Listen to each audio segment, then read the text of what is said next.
Okay, so now we're in the garage, and much like the exterior and the other interior rooms, we want to see the whole room.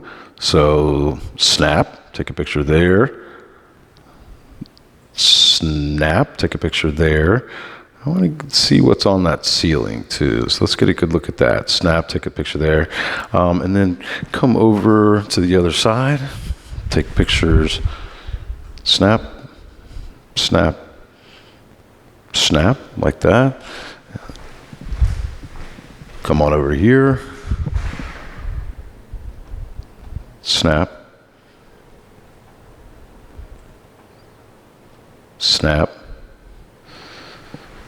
And then we found a major problem in this garage, which looks like it's going to be an unrelated claim, but it is a claim nonetheless, and it needs to be dealt with. So while it's actively happening, so it's a good opportunity to get it on video and talk about what we would do for a claim like this. And there it is. So snap, up closer, snap, snap,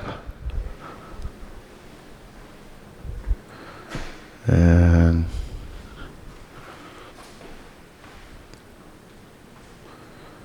we have an active dripping that's occurring, and you can see what's happening there. A little mold there, although I wouldn't say mold with the adjuster if you don't know that. I mean, most policies have a cap with mold, and something like that there, I wouldn't think it'd be necessary. I mean, I've seen very extensive mold damage beyond that that's still referred to as water damage, so they can be taken out of that cap. So, but that there, essentially what would we do for this job? We need to start by detaching and resetting the water heater. So we detach and reset all the duct work up there and the lines. And then also down here we have gas. So we need a plumber involved, and it'd have to be estimated accordingly in Xactimate. We have a sort of a platform here with baseboard, it looks like, drywall, another layer of drywall on the inside, and then just regular wood there. A little plumbing involved over there. So which would all be as a part of the detach and reset water heater.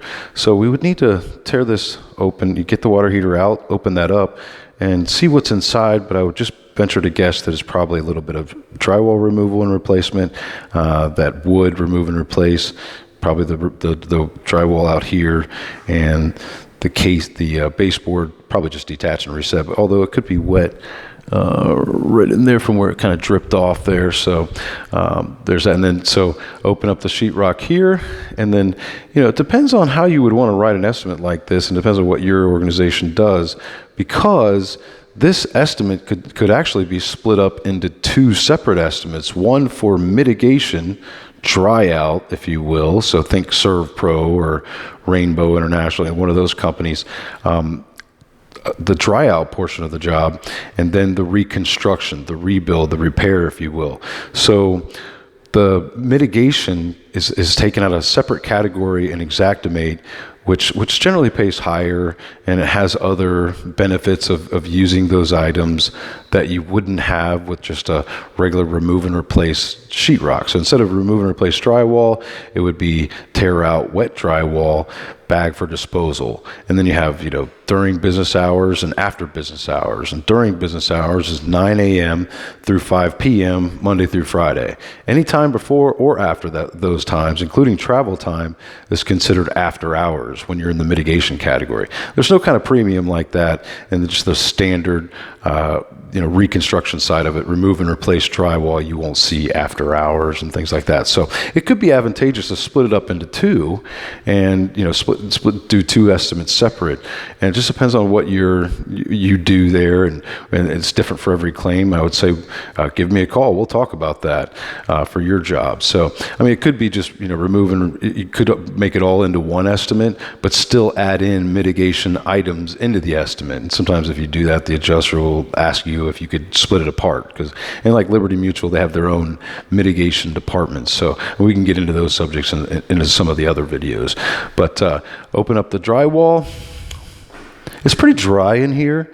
It's not too moist in here, so I wouldn't think you'd have too severe need to dry this whole garage out that much. So I would open that up and get the wall cavity dried up, remove the sheetrock, remove the wet insulation, let it dry out for a couple days with some fans, maybe put a dehumidifier in here, although, if it's even in question, maybe you do it, but you do calculations for those and use worksheets. If you need help with that, we can help you with that too. Although some of you guys who do water damage, you know what I'm talking about. So anyway, after it's dried up, you apply antimicrobial agent, new insulation, and new sheetrock. And then it looks like a smooth texture sheetrock. There is no knockdown texture or anything like that. So prime the new sheetrock, and then it is paint the walls. And I would say 2 coats. Could be 2 coats, 2 colors, but I would say 2 coats. And not just that wall, but all the walls. And I think we're probably going to have a ceiling issue. Yeah, we're definitely going to have some ceiling issues up there. So it's already starting to get warped up in the ceiling area. So, and I think you're going to, at the very least, you're scratching up the paint just by taking that stuff apart. So I think you have enough to where you need to paint the ceiling. And so because you're in the garage and you need to paint the ceiling, detach and reset overhead garage door opener. And I'm not saying that's going to be approved every time. USAA, for example, is fantastic. I mean, they don't have much problem with that. And other companies will give you a hard time. State Farm is one of the hardest, but although I've seen, adjusters have that on their estimates and didn't have to be asked. So detach and reset the attic access cover, the light fixture there. And of course on the walls, you have detached and reset some shelves. You don't have to worry about the outlet covers or switch covers because those are included because we're painting all the walls. Xactimate says they're supposed to be included. So mask and cover the floor. Typical with a garage, you also have contents, move out, then reset. And sometimes garages are really full, so you could actually add more if needed to account for that. And if it's really full, you may need a pod, a job site storage container to be dropped off and delivered in the driveway, including pickup and delivery fee, and how many months and how large. There's a couple, 2-3 different sizes of those. So mask, and if you just mask and tape along the casing over here, also the attic access, and probably the garage door trim over there, and that'd be about it for this room. I'm sure we can come up with 3-4 more things, like detach and reset that alarm system.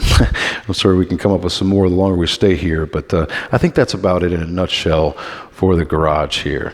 So that problem there is really not that bad of a problem. It's pretty easy to take care of. So, and it's an insurance claim, and it would exceed the water damage deductible.